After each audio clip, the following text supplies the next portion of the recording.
Sudarlun, seekor gajah Sumatera, Elephas maximus sumatrensis, berjenis kelamin jantan melintas di jalan tol Pekanbaru Dumai kilometer 73 seperti yang tertangkap kamera pengawas pada Senin 14 Februari 2022.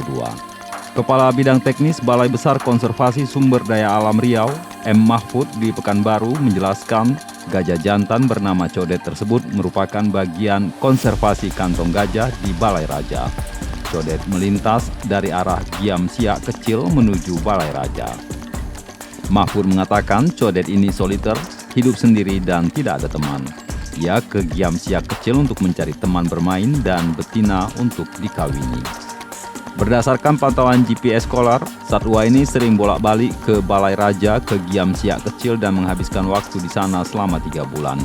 Mahfud melanjutkan alasan Codet tak melintas melalui underpass atau terowongan sebab di malam sebelumnya hujan cukup deras dan jalan yang biasa dilintasi digenangi air. Oleh karena itu gajah tersebut mencari titik terendah untuk dapat melintas dan merobohkan pagar beton di jalan tol. Ini sendiri merupakan kejadian pertama dan alasannya tak lewat underpass karena faktor alam.